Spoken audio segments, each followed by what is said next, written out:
Welcome to Mysteries, Myths, and Legends. I'm Taylor. I'm Savannah. And welcome to the show. Happy Wednesday, you guys. Wow, that was so calm. I know. I was like, I'm going to try something different this week. Yeah, switching it up. Yeah, honestly, I just didn't think my voice could get that high this time. Yeah. You know, some days your voice just isn't there. Mm-hmm. That's kind of mine today, for no reason. Okay, well then, I mean, if your voice isn't there, then I'm gonna start with my little intro. I've been having a problem recently. Okay. I keep like accidentally cutting my hands with knives, kitchen knives. Okay. How? Okay. And why? Because I guess I'm used to like more dull knives or something. Okay. Like my mom would never sharpen the knives at home. And like since I've moved into, you know, my new house, and Garrett, he like keeps they're new knives too, so they're sharp. And like way sharper than I am used to. So then I'll just be like washing it and then accidentally cut myself. Okay, first of all, even just thinking about that for 1 second makes me want to throw up a little bit. I'm sorry. But I get that. But it's so, like, I'm seriously used to dull knives, so I'll like touch it against my skin and I'll be like, oh, that's fine. No, literally bleeding. No, yeah, that happened to me when I got my new knives. Yeah. I might just stay away from them. Yeah, you should. It's happened literally 4 times in the past, like, week. So. You have 4 cuts? Yes. Ow, okay. Yeah. No. I literally hate this conversation. 3 of them are healed. 1 of them I just did this morning. So. L, that's just such a big L. It really is. If anyone has any help with that, I don't know how you could help. Okay, I can help you, Savannah. Stop touching the freaking sharp ends of knives. What do you mean? It's an accident. Okay, well, just my advice, be more attentive when washing a knife. I mean, I know. It's usually like first thing in the morning, I'm tired. Or just put them in the dishwasher. Or don't do your dishes. I mean, true. But this morning I was cutting a bagel and it happened. Oh, my Lord. So, like, I can't even cut things. Okay, stay away from knives just in general. Yeah. That's so funny. Well, speaking of your house, guys, I went to Savannah's house this weekend for the first time. It was so fun. And all I really have to say is that I'm stealing your house. I'm obsessed with it. It's so unique in the funnest way. It really is. It's like, so cool. A lot of it I feel like I would not have picked it myself, but same. It's also, I don't want to change it. It's such a vibe. So, it is such a vibe. Mm-hmm. I've never seen a house like it, honestly. I am obsessed. And as I said, I'm stealing it / moving in. Well, thank you, I guess. You're welcome. There are it's definitely like missing a few things. Need to get some stuff to fill in the spaces, but for sure, I love it too. So yeah, I'm obsessed, and mostly I'm obsessed with the amount of stained glass in your house. I know. It's insane. I didn't even realize it until you came and like pointed out some of it. I was like, okay, there is actually a lot of stained glass. There really is. It's so beautiful. It's beautiful. Almost all of the light fixtures. Literally almost all of them. It's wild. You're such a girl boss. Go you, yeah, honestly. Also, moving on from Savannah's house, I guess. Just like Harry's house. Now we have Savannah's house. Uh-huh. But please, if you would, go rate and review us on Apple Podcasts and Spotify. We love reading them, so go do it. Yeah. But honestly, that's all I really have for intro topics this week. Okay, well, I can get started on my story. Let's do it. This one is kind of wild. I don't really know what category to put it in. We'll just decide later. Okay. Mystery, myth, or legend. It's just, I don't know. But this is the Great Moon Hoax. Okay. Never heard of her. Yeah, I mean, I hadn't either. I just found it randomly. And I told Adriana about it last night. I like was texting her, and she went straight to Despicable Me. She was like, "Is that like when Gru tried to steal the moon?" Oh, okay. I love that. And I hope that's the story. See, you should have pranked me, honestly, and told the Minions movie plot and then told me it was a legend. Yeah, I should have. I don't think I've seen all of them. I've seen like the first Despicable Me and like parts of some of the other. I've definitely only seen the first two. I don't even know how many there are. Yeah, me either. I've definitely seen the first two, but that's all I know. Yeah, but anyways, like it doesn't have to do with that. No one's trying to steal the moon. Okay, well, good. It's not that. This actually takes place in 1835, so a long, long time ago. Way back. So there were like 6 articles published in The Sun, which was a New York newspaper. That's ironic. Yeah, I didn't even realize that, 'cause it was about the moon. Yeah. And also I was like, oh, The Sun is like a newspaper today. Apparently it's a different it's a different Sun. New York Sun. Yeah. So interesting. Yeah, it's different than the current New York Sun newspapers. Yeah, the Suns have no affiliation with each other. Yeah. But anyways, the first article of this series was published on August 25th of 1835. So I guess we're coming up on the anniversary. Yeah, we are. I was just about to say that. Yeah. The author was Dr. Andrew Grant, and he stated that he was the traveling companion and scribe of Sir John Herschel, who was one of the best-known astronomers at the time. The name definitely sounded familiar. An English astronomer, yeah. So, this guy would, follow him and write down anything he, observed or, discovered and stuff. Yeah. So, the article stated that these were the discoveries of Sir John Herschel. And, he had just traveled to the Cape of Good Hope. No way. There is no way. Yeah. I swear every single story it goes back there. I know. That we are absolutely going to have to go there. I know. I mean, it's far, but we got to go. Yeah. So apparently he had just went to, South Africa, Cape of Good Hope, in 1834, to catalog the stars of the southern hemisphere. Ooh, that sounds like such a fun job. Yeah, honestly, it would be cool, but it does have to do with a lot of math too. So. Oh yeah, I would fail miserably. Yeah. And according to the article written in The Sun, he found way more than stars. Oh, it actually detailed discoveries of life and civilizations on the moon. Oh, on the moon. Yep. I've heard conspiracies, but that's not where I thought this story was taking us. Well, I mean, I did say it was about the moon. So. You did. So, stepping back for just a minute, back then it wasn't uncommon for there to be major scientific discoveries in the newspaper. It was sort of different from today's paper, I guess, because first of all, nobody really reads the paper. No. But, for the past, even back 100 years ago, I feel like it was way different because in, the 1800s, 1830s, they were still discovering so many things. Yeah, for sure. For sure. And in more recent times, in the newspaper and stuff, they had, all this crazy drama, and, they just try to get people with the headlines. Yeah, clickbait, if you will. Yeah, but back then, everybody read the paper to know what was going on and what had been discovered recently and stuff like that. I guess you can still read the paper to see what's going on, but it's just different. It's definitely different. I feel like their paper is like our internet. Yeah, but also, I'm just trying to make the fact that, it's true. Yeah. Today is we're living in the age of fake news today. Yeah.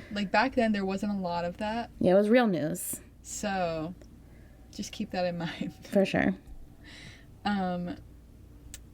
Yeah, it was, the only source for the public to find out some of this stuff, you know? Yeah, that makes sense. So the articles in the Sun were said to be also taking side note, I couldn't find like the title of these articles. Like they had to have like some sort of title to be like, yeah, there were 6 of them. Like interesting. I'm guessing like one a day, but I couldn't find what the title was. I don't know. They just had to do with Sir John Herschel, I guess. Yeah. These articles, they were said to be like a supplement to the Edinburgh Journal of Science. Okay. So that sort of gave it credibility. Like, along with the fact that people were like, well, why would we not believe this? Yeah. Yeah. And it claimed that Sir John Herschel solved or corrected nearly every leading problem of mathematical astronomy. Oh, wow. So, honestly, that statement, like, that should have made people question the articles more. But, yeah. like, they kind of didn't. Did they really know any better back then, though? No, see, that's what I'm saying. Like, they kind of didn't. Yeah. And the article said that the discoveries were made with an immense telescope of an entirely new principle. Oh, okay. A super strong telescope. They said that it was 24 feet in diameter and weighed 7 tons. That is huge. Yeah, and it was like 6 times larger than any telescope lens to date, like in 1835. Yeah, that's a little unbelievable. Yeah, and the fact that he brought it all the way from England to South Africa. Oh, yeah. 7 tons is not really easy to travel with. No, it would not be like a carry-on, that's for sure. So I've spent time, explaining all of this stuff to you, but I haven't even gone into like the details of what are they saying is on the moon, Yeah. So see, if you just read this, I don't know if I would believe it or not. But I mean, we all know I would believe it immediately. Yeah. let me tell you what he said. The article described animals and plants on the moon, right? So they said that there were animals similar to bison. There were goat unicorns. They didn't say unicorns, but it's like a goat with a horn on its head. Yeah, so a goat unicorn. Yeah. They were like bluish colored. Oh, that's cool. And they were just like hanging out in a valley. And there were also bipedal beavers with no tail. Ew. That carried their young in its arms like a human, and they moved with like an easy gliding motion. Okay. So that's interesting to picture. Yeah, that's for sure. Also, I don't get how you can get beaver without the tail. But their face is so... But, I mean, definitely the beaver tail is very, what makes it a beaver. But I feel like their face with their, like, really long teeth, I think I could picture it. Yeah. I don't like picturing it, though. Can't lie. This next one you might not like as much either. Humanoid beings, right? And they have bat-like wings. Okay, well, that's kind of cool. Yeah. And they're about 4 feet tall, so they're kind of short. Interesting. And they built temples, like pyramids. Oh. All over the moon. Okay. He also said that they saw small reindeer and mini zebra. Oh. There were trees, oceans, white sand beaches, massive craters. There were huge amethyst crystals. And there are also rushing rivers and like lush vegetation. Okay. So. Just to be clear, we are talking about Earth's moon, correct? Yes. Okay. Yeah. Just needed that clarification. This is what they claimed it was on the moon. Okay. So, is there any truth to this? Personally, to me, it sounds like maybe drugs were involved. and they were seeing some things. That's a theory, I guess. No, see, there's not any truth to this. Okay. Well, yeah, I mean, I look at the moon on a pretty frequent basis, and I don't see any of those things. I don't have a telescope, but, you know, I feel like we would see an ocean. Uh-huh. Yeah. I mean, maybe. I don't know. Maybe you need the telescope to see all the... I've also looked in a telescope, though. And but he has a really strong one. That's true. He does have a really strong one. Yeah. But to be fair, Dina's dad is an astronomer with a very powerful telescope that I have looked through. Yeah. So I have a little bit of an advantage. And personally, in my experience, I did not see any of those things on the moon. But then again, the telescope was not 7 ton. So who knows? Yeah, Who's to say? Yeah, I don't know. But yeah, unfortunately, this is all fake. I'm just gonna get right to it. It was not real. Nobody really understood that it was fake, though. Oh, that's funny. So that's where the problem lies. That's where like I sort of like go back to what I said before. It like seemed credible. It seemed like something that could have been discovered at the time, and like the public just accepted the discoveries as fact instead of reading it as a parody, which that's what it was. Wow. So, yeah. The author, he says that he didn't mean to fool anyone. He was just like underestimated on how gullible the public was.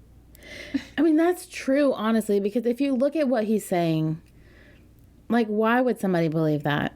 See, that's what I'm saying. But also, like, I don't know what they were thinking in 1835. Yeah, no, that's facts. Like they, like, different. Yeah, people still didn't have rights. So, I mean, they still don't even today. But, like, I don't know. They don't have access to, they have nothing. Anything, really. Mm-mm. We are honestly so much smarter as just, like, I mean, we're still dumb, you know. But in 200 years, it's really advanced. Yeah.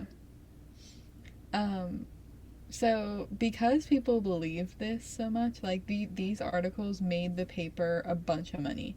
Before this, the Sun newspaper was not really a popular one, but then now everybody wanted to buy it to read about these discoveries. Yeah, that makes sense. So they made it popular. And also the fakery, it goes even deeper than just like the writings were fake. The author was a fake name too. Oh, okay.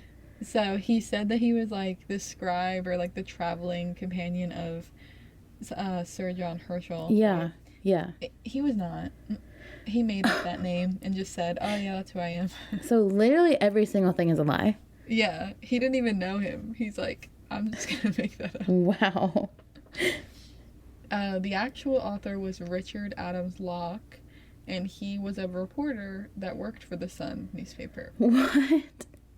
Yeah, and he said that the writing, like, it was meant to be satire reflecting on the influence religion has on science. See, that's where I don't believe him. Like, where he was like, I didn't think people would buy it. Like, sir, why would they not?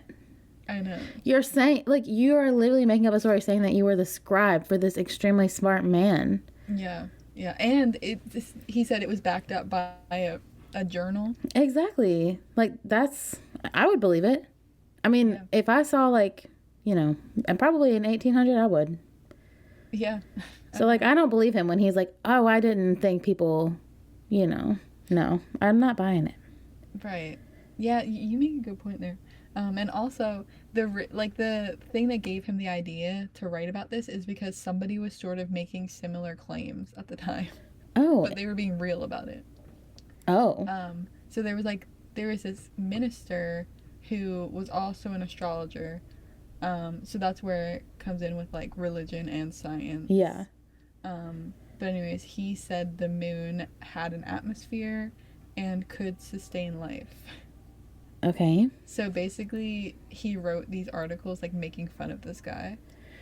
I see. And, like, obviously it can't. Like, why are you... Yeah. Like, I'm just gonna make this outlandish story because you're making up all of these things. you know. Yeah. No, I mean, it makes sense. But I don't know. It's just crazy. But it fooled people so bad because like people just they just believed anything, I guess. Yeah. That it was reprinted in other papers across Europe as like fact. And in an Italian publication, even included like lithographs, Oh, which wow. you know are like drawings. Yeah. Of what was described in them. So like they drew pictures and like put them in there. Wow. Yeah. Wow. And also this one got me. It even fooled a committee of Yale University scientists. Okay. They yeah. These people from Yale University, they went to New York to find the Edinburgh Journal articles. Like the article referenced this journal. Like they went there to find the articles. Okay. Well, at least they were actually doing the research, you know? Yeah. But they got there and they're like, there's nothing for you here. That's embarrassing. Yeah. Yeah. Oh, and this one got me too. Religious groups were trying to plan missionary work on the moon. Please stop. Oh my God. That is so funny. Yeah. So people were really like, no, this is real. Somebody who did not believe this, though, was Edgar Allan Poe. Oh my God. I love Edgar Allan Poe. Yeah. So he's like, no, this is fake, obviously, guys. Right. He didn't believe it. He actually judged people for believing it. Yeah. You see, here's where I think the connection is, though, is because the guy who wrote it was like an author, and so is, you know, Poe. So I feel like authors can recognize like when somebody's like being satirical more than just like a regular person. Yeah. Yeah, that could be it. And like, I don't know, it takes a little bit of knowledge to be an author too. So that's very true. Being smart. Yeah, smart in general. That's so true. But yeah, he said that it was an absurd story and that he couldn't believe others took it so literally. But he was also like impressed by it because it was good writing, I guess. Yeah, I mean, obviously people are believing it, so. Yeah, exactly. And he was even like, yeah, none of my colleagues discredited these articles, and a professor of mathematics at a Virginian college told Edgar Allan Poe that he had no doubt that this was true. Wow. It's like, how does this happen? How does this happen? I'm sitting here, but honestly, I can see it. I feel like less has happened today that people believe, so. Just like fake news. It's fake news. This was the beginning of the fake news. Exactly. 1800s. The Sun newspaper, they finally admitted that the articles were a hoax on September 16th of 1835. So like a month after it was first published. Wow. Yeah. It only took like a month for it to get all like worldwide. That's really crazy. Worldwide hysteria, I guess. I don't know. Yeah. That's wild. Only a month, too. People really believed it. Mm-hmm. And, you know, I bet, honestly, people just wanted it to be true, too. And that's why. True. Like, that is kind of cool. Yeah, I mean, I would want it to be true. I mean, I don't know. Like, okay, I don't know. The beavers scare me a little bit, but... Yeah. Like, miniature zebras, I'm so down for that. Mm-hmm. I'm just wondering about the humanoids, like, the people. Yeah, right. Because, like, I mean, even today, we all want aliens to be real. Yeah, everybody is. I feel like people have always wanted or have wondered about aliens. Yeah, definitely. Definitely. People want answers. And this kind of so, it, I guess. Yeah, exactly. So that's pretty much what I have about this hoax. But I do have a little bit more about this Sun newspaper. I guess it kept its popularity after these articles, like even after they said, oh, that was all fake. Yeah. People were still going back and buying it. But then it went out of business in 1967, and another Sun newspaper was founded in 2002. But like I said before, there's like no relation.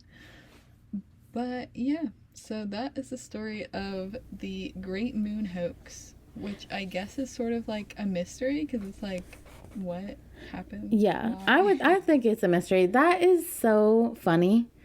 Honestly, Yeah. that is just so funny. I wish it was true.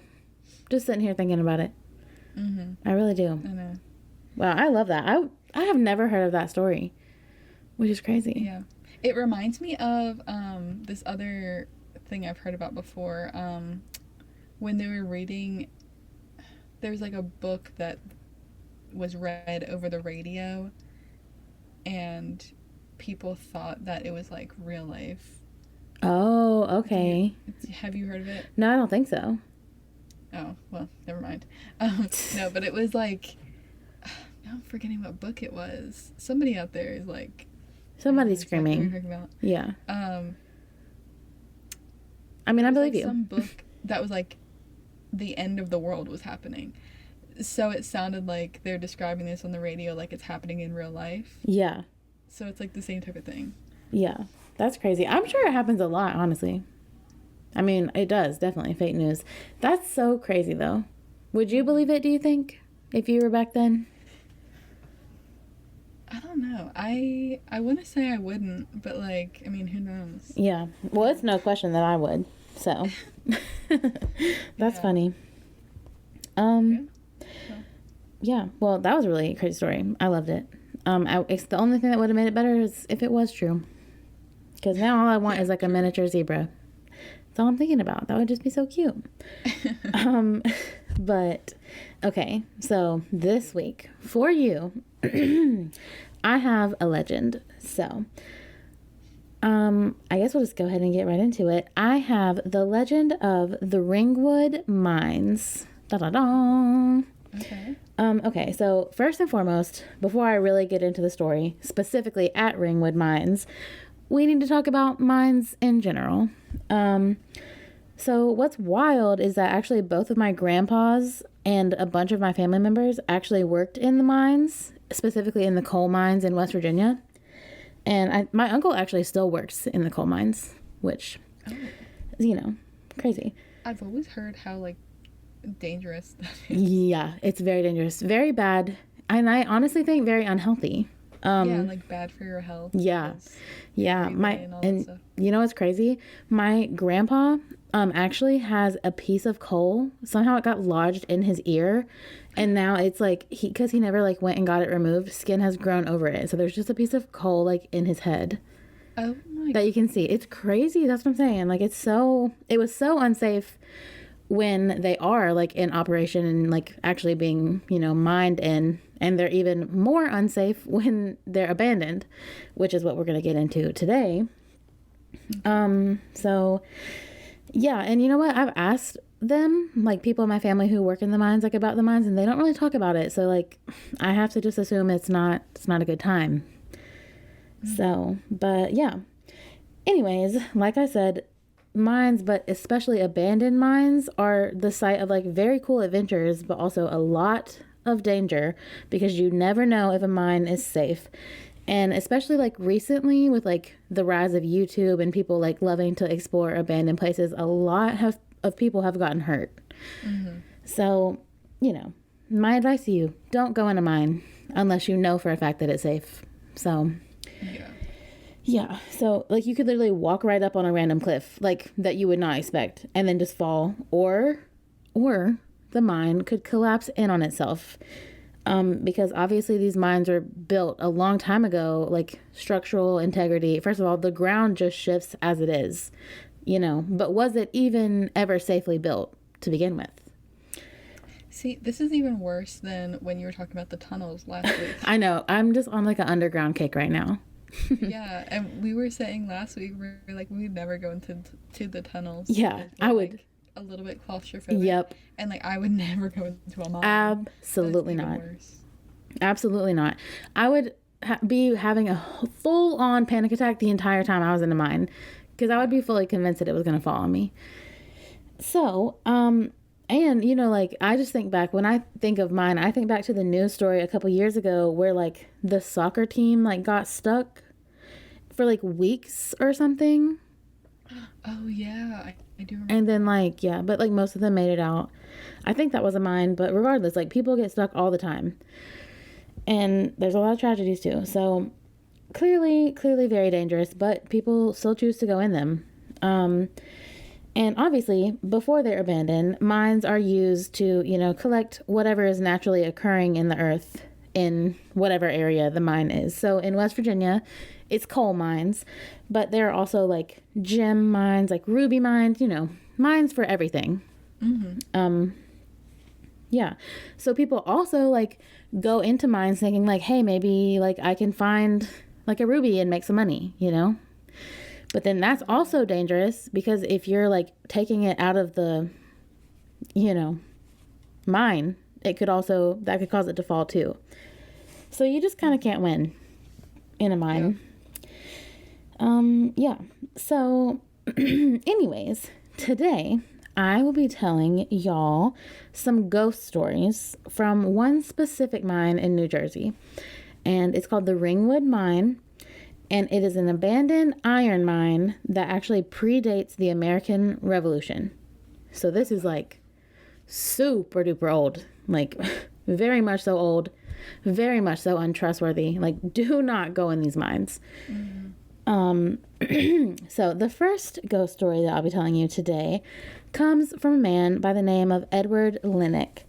And he is a retired archaeologist. And just one random beautiful day, he decided to have lunch near a flooded mine shaft on the northeastern slope of Hope Mountain in New Jersey. And so this guy, he's just sitting on the mountain trying to enjoy his sandwich, chilling, when he looks over to the right of him and sees a 15-foot wide hole in the earth. And he claims that he saw, like he was, when he found the hole, he was just looking at it, intrigued, as I'm sure we all would be. And then he saw, quote, a hand and an arm come out of the water and disappear back down. Oh no. So like he kind of thought this was a puddle at first, but no, it was a mine shaft. He later found out. So after he saw this, and being like the author and researcher that he is, Edward started looking and studying maps of this mountain, which turned out to be this really old historic iron industry. And he found out that the mine shaft that he was like sitting beside on the mountain, and just the mine in general, was purposefully built on the Native American grounds of the area because the builders knew that would prevent like the city or whatever from disturbing the grounds. What? Because you can't, like the rules are you can't like mess with Native American land. Yeah. So they made that there so like they could never say like we need to take it down. Oh my god. Yeah, which is like very messed up. And so now that you know that this mine is created on Native American grounds, that's never a good start to the story. Yeah. So yeah, and that's just awful too that they would do that just to like work the system in the worst possible way, Yeah, why would they let them put it there anyway? Well, because it was before the Revolutionary War and there's barely rules today. There definitely wasn't rules back then. Yeah, no, you're right. Yeah. So anyway, this guy, Edward, he became obsessed with trying to study like everything he could about these mines. He was so intrigued.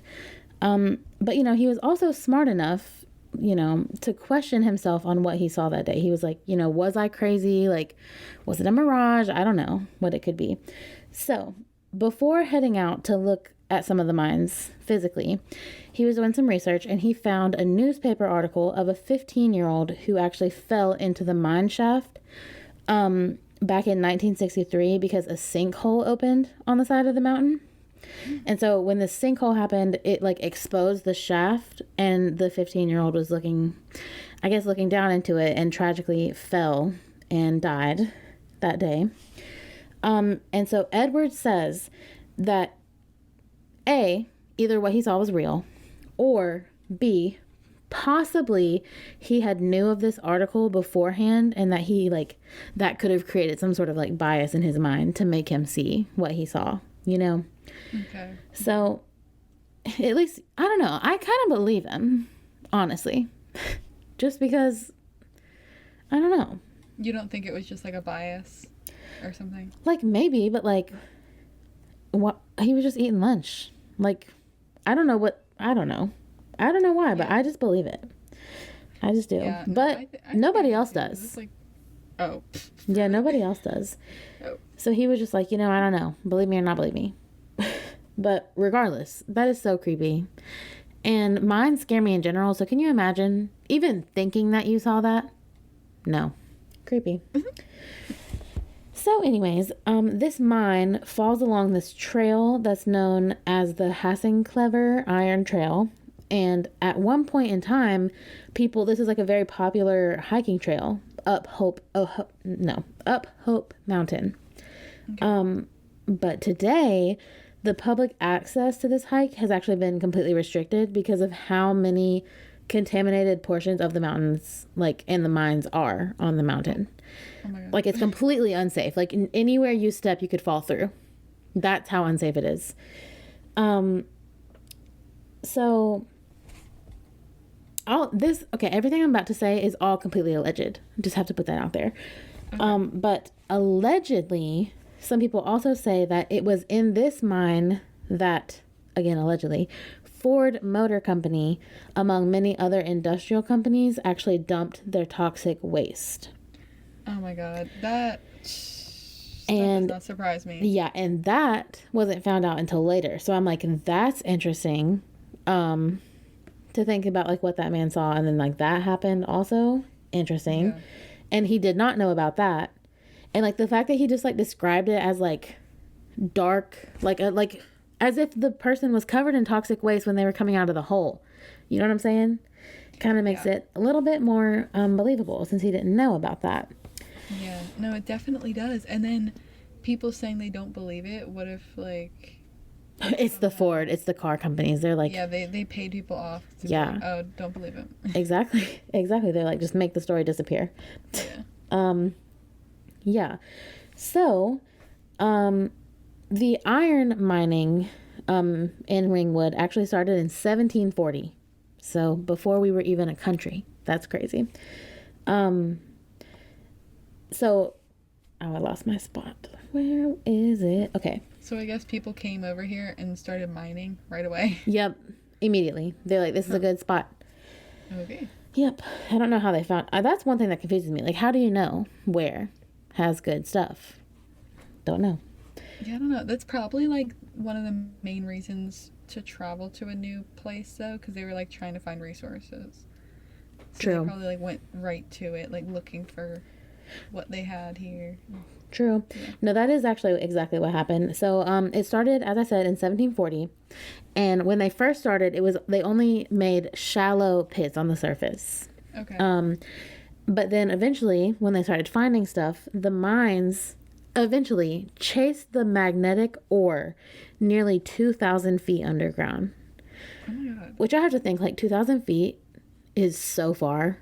Yeah, that's a lot. Like, I think the deepest pool I've been in is, like, 45 feet, and that's already a lot. Yeah. So, like, I'm just thinking, like, 2,000 feet down in the ground, in the earth? That's beyond me. Like, I can't. And to know that, like, my family have been in mines, like, how deep were they? That's crazy. Oh, my goodness. Right. It's crazy. So... back to the mine. So as we know the ghost that this man saw on this mountain crawl out of this puddle.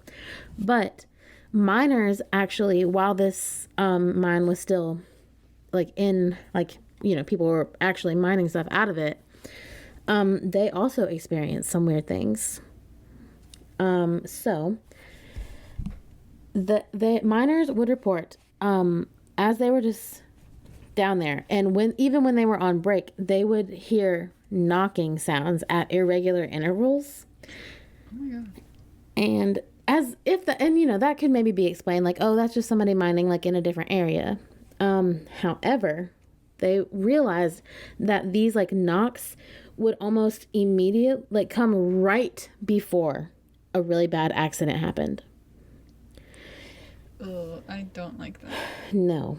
That's like a warning, right? Exactly. And I'm like, okay, so we know that this is like Native American land. Like, could it have possibly been Native American, like, burial grounds? And, like, these ghosts are trying to warn these people, like, who obviously don't know any better. Like, you gotta be careful. Yeah. So, and okay, here's another crazy fact. These mines were open and in use up until 1947, which is not that long ago in, like, the grand scheme of things. That's so many years. Like, That's what I'm saying. Do you know how many accidents were caused? How many deaths came out of this? So countless. Okay, also how many like things can you get out of the ground? I guess a lot. This is Animal Crossing. It's like never ending. Yeah, like, oh my god. Apparently it was a real good mine. That's all I know. Yeah. So scientists actually, when they were like hearing about these knocks or whatever, they were like trying to figure out what possibly it could be other than a ghost. But the miners all say it's ghost. Period. Point. Okay. And they're like, we don't care if you believe us. And I'm like, okay, honestly, I do believe you because I'm not going in the mine to find out. But scientists claim that the only other like thing that they could find that it possibly could be is that the sounds could possibly be attributed to shifting fault lines. Okay. But yeah. But the miners completely 100% believe that they were a warning sent from some being that was, there and, trying to tell them like, hey, something bad is about to happen. Yeah. So, and then eventually they did start listening to the knocks, and when it would happen, they would go and they would leave, and then, no accident would happen. So, like, honestly, I believe it. Like, that's very coincidental, if not. Huh. Yeah. So, anyway, there is actually another Ringwood ghost that attempted, allegedly, to make it out of the mines. And that ghost is the ghost of Robert Erskine. Okay, and so Robert was actually George Washington's surveyor general and confidant in the Continental Army. I'm like, okay, so this is like George Washington's like right-hand man. That's wild. And allegedly his ghost is still here. So Robert helped take over the mines in 1771, and he ran them, like was the boss, all throughout the Revolutionary War. So this guy ended up dying at the age of 45 in 1780, just from a random illness. And he was actually buried only 10,000 feet from Ringwood Manor. So Ringwood Manor was this like very bougie estate made of completely exposed brick with a very expensive stone like roof, like just brick and stone. Very bougie for the 1700s. Very extravagant. And so Ringwood Manor is at the bottom of this mountain. Okay. So this is crazy, and it's like right next to this mine. Yeah, like so the mine is under the mountain and the manor is on the mountain. So the manor is basically on top of the mine. Okay, would it not? What if the mine's like caved in? Would the house? So today, Ringwood Manor is no longer there. I was gonna get to that later, but it's not there anymore. Okay, it just seems like over time, like with the mining and everything, like it would not be a good idea to put a house or something on top of it. I mean, you would like, really think. Did it cave in or something? I think actually that it like caught on fire. Oh, well that's different. That's not what I thought. I know. I thought you were gonna say, oh, it caved in. No, it didn't actually. Okay. But no, it's not there today. So it wouldn't have lasted regardless. You know what I'm saying? Yeah. Like it definitely would have fallen eventually. Yeah. So anyway, this man died basically on this mountain, if because the manor's not there anymore. Yeah. But it was said while the mansion/manor was still, standing, this ghost was reportedly seen always to be sitting on top of the manor holding a blue lantern, like almost as if he was in the mine. Which I'm like, that's interesting because he worked and he led the mines throughout the Revolutionary War. Yeah. So I'm like, that's interesting. Yeah. I know. And now, Okay, also, when people, they either say that he's sitting on top of the manor, or they say that people see his ghost. Okay, but normally when I picture a ghost, I picture, just like a translucent version of myself. You know what I'm saying? Like just a little see-through, but still me. Yeah. That's what I not. picture too. Yeah, that's not how these people describe his ghost. They literally describe seeing a skeleton, like the visual of bones walking and holding a lantern. What? And apparently they claim that his bones would rattle throughout the manor and all over the mountain as well. So people, when they would go hike, they felt like they could hear like bones like clackling together. Oh my god, I don't like that. No, not I do at actually all. like the word clackling though. I did just create it. Yeah, that was good. Thank you. Yeah, so whether it be like in the actual mines, like on the mountain where the manor was, like this Hope Mountain is most definitely haunted. I don't like it. Just in general, spooks magooks, but also like just the mine in general is already scary to me. But I do believe that the ghosts are there too. And the fact that it's completely cut off from the public now, also I'm like, I know it's unsafe, but is that the only reason that it's cut off from the public? Right. I don't know. But that is the legend of the Ringwood Mines. Da-da-da. See, I know. It's like, it's crazy because it's like, I would never go into a mine anyway, but then they're also guarded by these ghosts. Right. And so, but that, while that does conclude that story, I do have a little side story to tell you guys that kind of goes along. So, as I said, all of my family pretty much are coal miners. And so when the earliest memory I can remember, my grandma would tell me that there's a ghost of a coal woman in their house. Okay.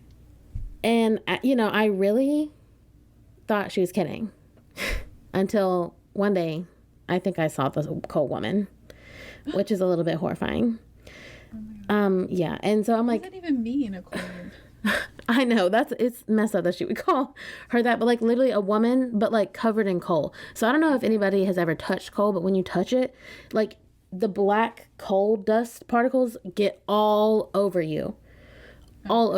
So it's like literally a woman just covered in coal dust. And yeah, so that's a little horrifying. But so that's why I think just from the start, I believe that these ghosts are actually there. Just because I feel like personally I've seen a ghost of someone who was in a mine. Yeah. But, yeah. So. Well, when did you see her? See, it's so hard to remember because I was definitely a kid. And so I'm like, was my perception swayed? Like, it definitely could have been. Yeah. But yeah, it was in my grandparents' house, and basically like my grandparents' bedroom was connected to the main bathroom, like on the first floor of their house. And so there was a door like that you could go to the bathroom like from the living room or also their bedroom. Sometimes bathrooms have like two ways to get in. Yes. And so I was going in and their bedroom door was open, but nobody was in there. So I was just, using the bathroom with it open. When I went to wash my hands, literally I just saw a woman, as if a woman was just standing there, but covered in coal dust. And like nothing ever happened. Like 1 second she was there, next second she was gone. But I like can vividly remember what she looked like. So who's to say if it was real or if my little child baby mind created it? But yeah, the coal woman actually, now it's like a joke to my family, like just used to scare the little children of the family, like, oh, the coal woman's gonna get you. And maybe that's why my grandma was telling us, like, to make us behave, like the coal woman's gonna get you if you're bad. But yeah, I was gonna say it probably was when you were a kid too. Probably. Maybe I just don't remember it. Yeah Maybe. I mean, there could be some truth to it. Maybe. Yeah, I mean, literally, who's to say? Also, like, I just know a lot of random and weird things happen in that house, like ghostly. So that's another reason why I do believe it. But yeah, I never saw her again. See, you've told a few stories of like that. Yeah, all of that has happened in that house. So I don't know. It gives me the chills to even think about it. Like, ugh, I don't know. But what I do know is that mines are haunted. Like, point blank period. So many people die. Just workers. Like, they're dangerous. So, like, I'm just positive that spirits remain in these crevices in the earth. Like, ew. They sicken me. Yeah. But yeah, you're never going to catch me in a mine. Never. No, me either. Like, if I'm in a mine, somebody call somebody because I need help. I'm not going willingly. Right. They're not even safe for the people who work in them. No. It's like... No. Absolutely not. Absolutely not. But definitely go check out our Instagram to see pictures from our stories this week. I'm sure there will be a creepy mine picture, which I'm going to hate. Yeah. Yeah, and you can see pictures of, like, the renditions of, the weird moon creature. Yes, I can't wait. I cannot wait. But yeah, go rate and review us on Apple Podcasts and Spotify. But other than that, I don't really have anything else this week. What about you? Nope. Okay, well, I guess we will see you guys next week. Okay, cue the music.